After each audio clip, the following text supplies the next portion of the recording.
selamat datang di video road trip keluarga Sebastian Bandung menuju Bali bagian kedua. Akan ada keseruan apa di video kali ini? Tonton terus sampai akhir video ya.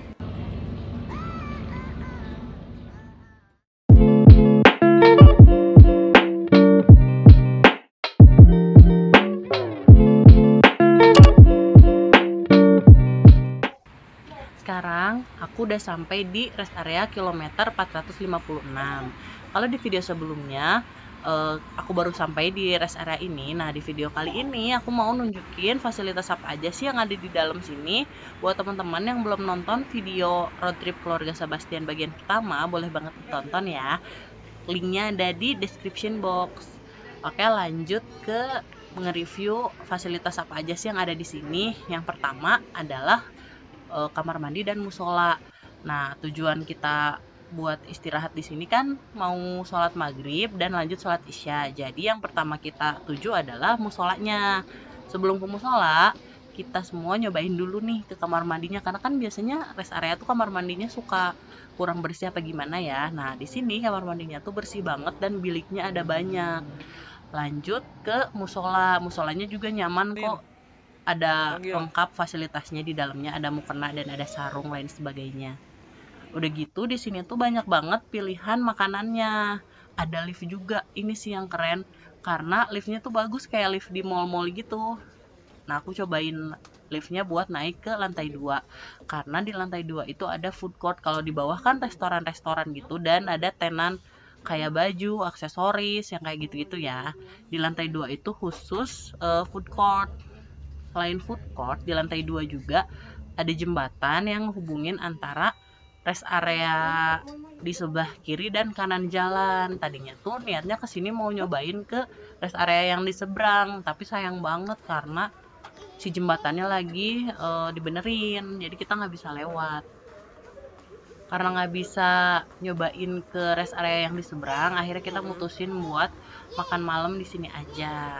Nah, pilihan makanannya ada banyak, ada beberapa tenan makanan juga di sini. Aku memutuskan buat makan kue tiaw dan suamiku makan nasi goreng. Kalau anak-anak, kakak makan nasi goreng juga karena udah bisa makan nasi kan. Kalau adek, aku bakal makan MPASI khusus buat adek. Selesai istirahat, sholat dan makan, kita lanjut lagi perjalanan ya. Emang ini tuh sengaja kita lanjut terus perjalanannya. Kenapa nggak berhenti dulu buat nginep di suatu tempat? Karena lama lagi kan, nanti nurunin lagi barang, beres-beres lagi.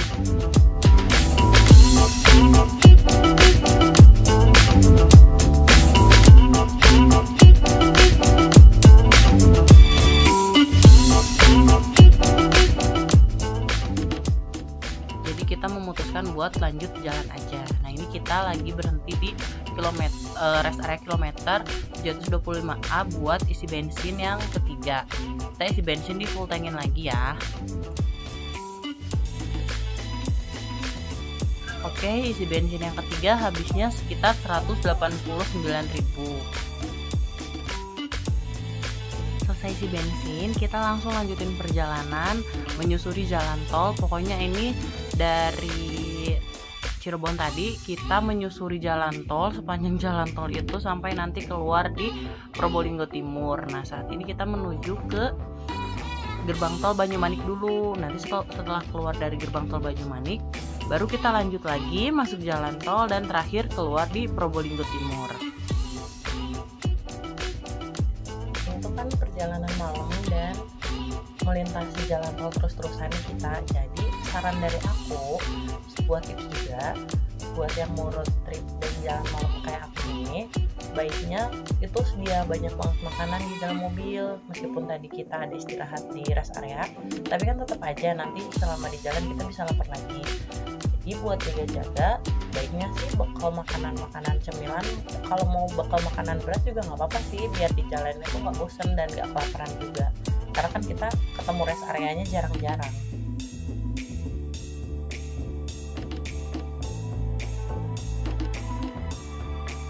Ini dia biaya tolnya, kita habis 359.500 buat keluar di tol Banyumanik.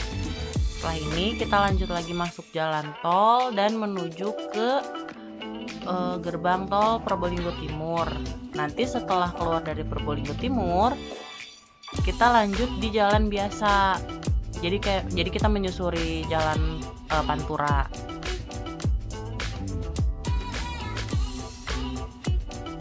Sambil menikmati perjalanan sepanjang jalan tol ini, aku mau sedikit berbagi beberapa tips nih yang berkaitan sama road trip. Semoga bisa bermanfaat sih buat teman-teman yang mungkin sekarang lagi merencanakan mau road trip bareng keluarga. Nah, tips pertama yang mau aku bagikan buat teman-teman semua itu tentang persiapan road trip nih. Persiapannya apa aja sih buat road trip itu? Yang pasti ini tuh harus dilakukan jauh-jauh hari ya sebelum road tripnya mau dimulai. Kalau aku sih ngelakuin servis mobil, terus cek kondisi mobil, cek ban, terus cek mesin-mesin itu semua hamin 1 bulan. Sebenarnya sebelum itu pun lebih baik ya, cuman kalau aku kayaknya enakan hamin 1 bulan aku biar persiapannya itu nggak terlalu jauh dan nggak terlalu mepet.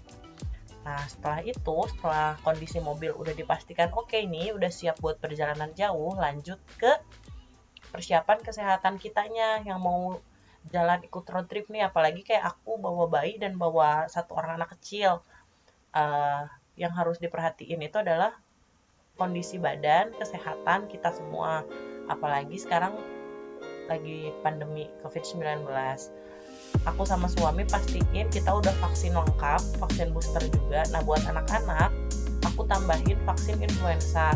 Terus juga pastiin vaksin mereka sudah lengkap, sudah semuanya diikuti. Karena kan imunisasi bayi itu harus ada imunisasi lengkapnya ya. Kemudian perencanaan apa aja sih? Yang pertama pasti biaya buat road trip ini tuh kira-kira habis berapa, kita harus sudah ada planningnya, dirinciin semuanya. Kalau aku kayak gitu. Terus buat akomodasi di sana, penginapannya mau di mana, selama perjalanan tuh harus kita perhatiin, kita mau transit di mana aja, mau istirahat di mana, isi bensin kira-kira akan di rest area berapa. Jadi kita harus cari tahu dulu nih dalam perjalanan kita akan ngelewatin berapa rest area. Jangan sampai kita udah kelewat rest areanya tapi bensin belum diisi. Kan kalau misalnya udah keburu habis, susah juga kalau mau nyari tempat isi bensin kalau di jalan tol kayak gini. Jadi pastiin harus tahu dulu nih medan yang mau kita tempuh itu rest areanya ada di mana aja, dan kita harus sudah mempersiapkan akan istirahat di rest area yang mana biar nggak kelewat gitu ketika si perjalanan udah mulai. Kemudian aku bikin juga susunan acara. Susunan acaranya apa sih? Sebenarnya nggak mengikat, cuman perencanaan aja. Kalau nanti tuh di sana akan ada kemana ajanya, tujuan wisatanya mau apa, mau nyari tempat makan di mana, biar enak pas di sana tuh keliling-kelilingnya udah ada tujuannya, bukan sekedar keliling-keliling cari sesuatu yang gak jelas. Jadi kan gak buang-buang waktu. Begitu nyampe itu mau kemana dulu, mau istirahat dari jam berapa sampai jam berapa, biar terjadwal aja. Kebetulan aku pun orangnya rada-rada semuanya tuh segala di planning gitu. Jadi apa-apa harus direncanain biar pas di sananya tuh enak, udah kebayang mau ngapain ajanya. Ya, kemudian jangan lupa sediain P3K buat di jalan, obat-obatan, pertolongan pertama kayak obat merah dan lain sebagainya. Nah, udah gitu juga persiapan makan, bawa cemilan buat di jalan. Terus persiapan juga makanan beratnya, siapa tahu nanti susah nyari tempat makan apa gimana. Yang paling penting adalah selalu bikin plan B. Jadi ketika plan A-nya tidak berjalan mulus, masih ada plan B yang bisa tetap kita lakukan. Tuh guys.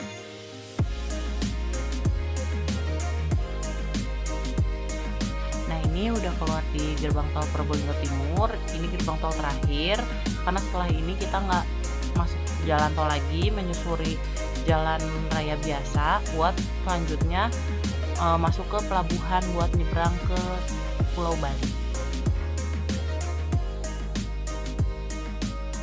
Karena sekarang masih perjalanan menyusuri jalan raya, jadi aku masih mau ngelanjutin yang tadi tips mengenai perencanaan buat road trip ini. Nah, tadi kan aku bilang harus selalu punya plan B selain plan A yang udah direncanakan semuanya secara rinci. Kalau aku pribadi buat di road trip kali ini aku bikinnya tuh nggak cuma plan A, plan B aja, tapi ada plan C, bahkan plan D. Itu tuh fungsinya buat misalnya aku kan berencana di road trip kali ini tuh mau istirahat sebelum ngelewatin Alas Baluran, karena takutnya malam pas lewat sana gitu, sedangkan perjalanannya kan di tengah hutan, kalau tengah malam ya takut juga gitu. Tapi ternyata pas kita udah deket-deket mau ke Alas Baluran, rencananya kan mau istirahat dulu di pom bensin. Pas kita lewat ternyata pom bensinnya itu kurang kids friendly, jadi buat istirahat dan bawa anak-anak kayaknya kurang nyaman. Akhirnya kita lanjut aja ke daerah Alas Baluran. Nah ternyata pas ngelewatin Alas Baluran sendiri ada banyak mobil yang lewat, jadi nggak cuma mobil aku dan keluargaku aja di situ, tapi juga ada mobil truk depan kita dan ada sekitar 5 mobil lah yang iring-iringan. Otomatis kan nggak terlalu ngeri ya jalan tengah hutan malam-malam, meskipun kita di situ posisinya tengah hutan, karena banyak mobil yang lain yang ikut barengan sama mobil aku dan keluargaku, jadi nggak terlalu tegang juga suasananya. Makanya kita lanjut aja lewat ke Alas Baluran. Nah di Alas Baluran sendiri itu lewat sekitar pukul 2 pagi dan kondisinya lancar, jalannya juga bagus kok teman-teman, cuman ya karena tengah hutan aja, jadi kanan kiri pohon ya.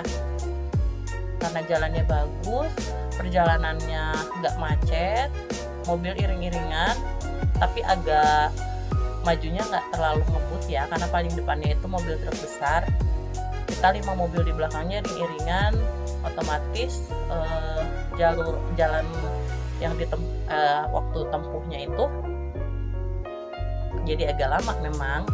Di situ sekitar 1 jam lah kurang lebih.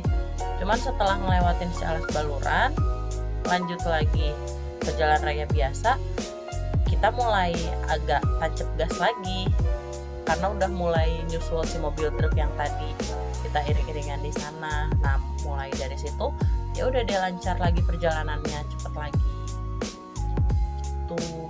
Nah sekarang ini aku ngelewatin Paiton, pasti tahu lah ya, ini PLN terbesar di Pulau Jawa, bagus banget pemandangannya. Nah ini tuh pemandangan yang bisa kita dapat kalau kita road trip. Kalau misalnya perginya nggak road trip kan nggak bisa dapetin pemandangan kayak gini gitu. Jadi di sini aku dan keluargaku juga menikmati momen melihat pembangkit listrik yang menakjubkan ini. Hebat banget ya orang-orang Indonesia tuh sebenarnya bisa punya sumber daya listrik sebesar ini.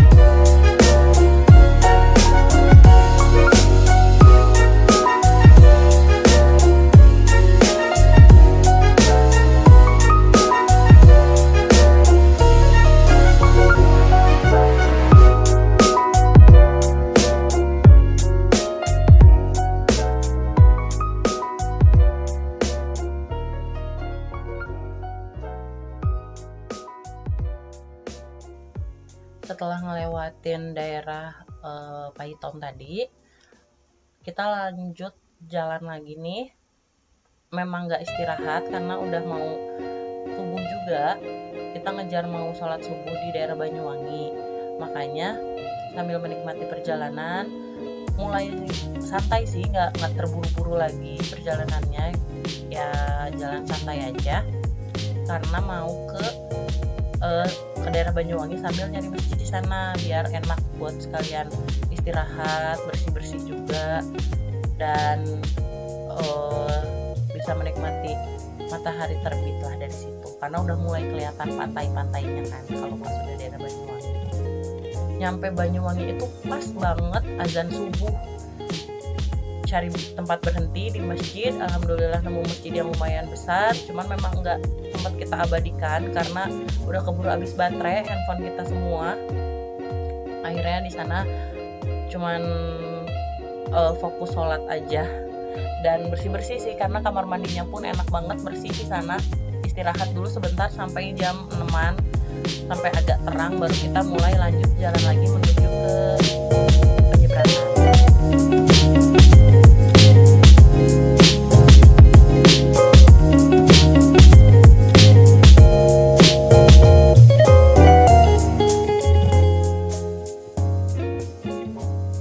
Nah, ini dia kondisi di Banyuwangi. Kita udah selesai sholat subuh, tadi istirahat dulu di masjid, tiduran dulu, meregangkan badan yang udah pegel-pegel, dan udah beli tiket buat naik pesawat lagi buat naik kapal feri buat nyebrang. Kenapa kita beli tiketnya di sini? Biar bisa memperkirakan bakal naik kapal yang jam berapa. Kenapa nggak beli dari kemarin-kemarin? Takutnya perjalanannya nggak sesuai sama rencana, kan mungkin ada kemacetan, mungkin kita istirahatnya lebih lama atau lebih cepat gitu, takutnya nggak pas. Makanya kita baru pesan tiket buat nyebrangnya itu di daerah Banyuwangi. Kan dari Banyuwangi ke tempat penyeberangan udah deket tuh, bisa diperkirakan waktunya bakal menempuh waktu berapa lama itu. Alhamdulillah jam 7 pagi udah sampai di pelabuhan Ketapang. Nah, kita mau ngambil penyeberangan yang jam 8. Cuman karena kita udah sampai di sini, pas nanya ke petugasnya dibolehin langsung naik kapal yang udah ready. Jadi kalau misalnya datang kecepatan itu nggak apa-apa, asal jangan datangnya terlambat. Kalau datang terlambat ya udah nggak bisa nyusul. Masa kapal udah di tengah laut kita mau nyusul berenang kan nggak mungkin. Kalau misalnya datangnya kecepatan, itu baru kita bisa ikut si kapal yang udah siap, nggak harus sesuai sama jadwal kapal yang kita pilih gitu, jadwal jamnya.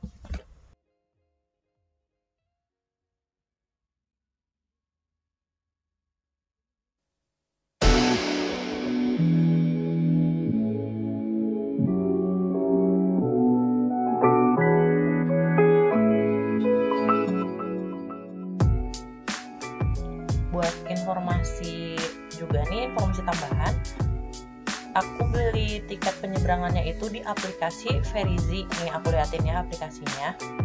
Ini di aplikasi ini. Cara pesannya tuh gampang banget. Kalian tinggal buka App Store atau Google Play Store, terus download si aplikasi Verizinya ini. Udah selesai download, bisa langsung isi pelabuhan awal yang kalian pilih, mau dari mana ke mana nyebrangnya.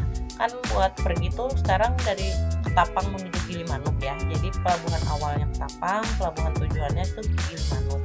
Pilih kelas layanannya, terus jenis pengguna jasanya, tanggal masuk pelabuhannya, dan jam masuk pelabuhan. Udah gitu tinggal diisi deh. Kalian berapa orang yang mau nyebrangnya, dewasanya berapa, anaknya berapa, bayinya berapa.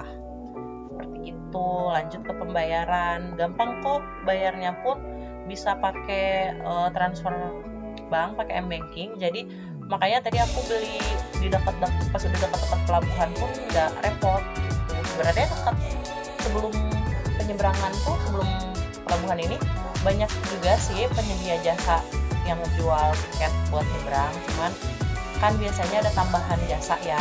Kalau misalnya kalian memang mau menggunakan jasa mereka juga nggak apa-apa. Tapi kalau memang sudah menyiapkan sebelumnya, beli sendiri juga, itu bisa dipersiapkan pas masuk ke pelabuhan, tinggal ngeliatin aja ke petugas. Gampang kok, pas mau ngeliatin tiketnya juga nggak ditanya macam-macam, asal udah ngeliatin tiket dan paling dicek peduli lindungi aja, dicek dilihat kita udah vaksin berapa kali gitu aja, dan lihat status yang pasti ya, jangan sampai lagi status positif COVID terus kita pergi-pergi jalan-jalan, ya itu mah ngebahagiain orang namanya.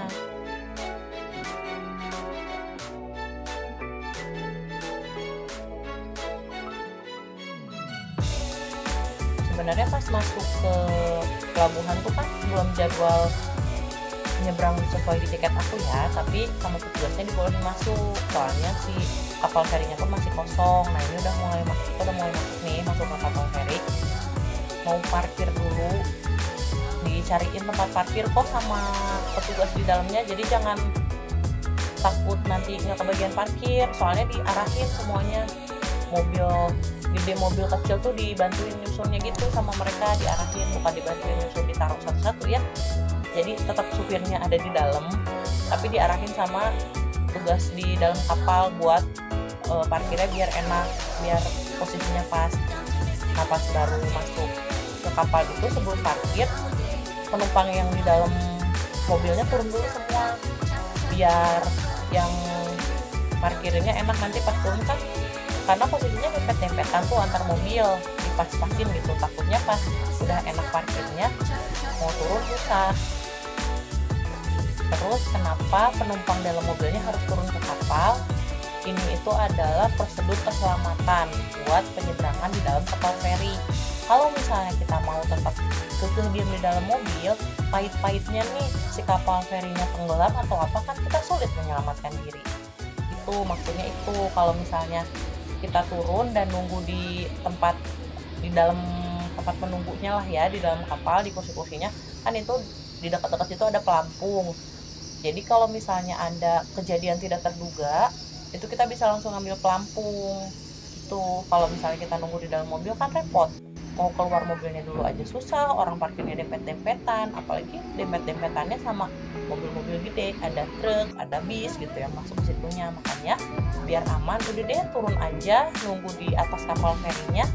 Orang pemandangannya juga bagus, jadi kita di dalam selama perjalanan tuh bisa ngeliatin pemandangan lautan terhampar luas gitu, bagus kok guys. Jadi mendingan nunggu di atas aja ya. Selain bisa nikmatin pemandangan di atas kapalnya itu, banyak yang jualan. Kan ini masih pagi, jadi jam-jam sarapan. Banyak yang jualan makanan-makanan buat sarapan gitu, ada yang jual nasi, ada yang jual lontong, pokoknya banyak deh macem-macem, dan harganya pun gak mahal-mahal banget, harganya masih wajar. Selain ada tempat nunggu yang di luar tadi, di dalamnya pun ada tempat nunggu VIP gitu, ini buat yang non smoking. Nah terus aku nemu ruang laktasi guys, luar biasa, nggak bagus banget ruang laktasinya. Setelah nyebrang sekitar 45 menit, akhirnya kita sampai di Bali. Seneng banget. Pantengin terus channel YouTube-nya Keluarga Sebastian ya, karena akan ada video bagian 3. See you guys.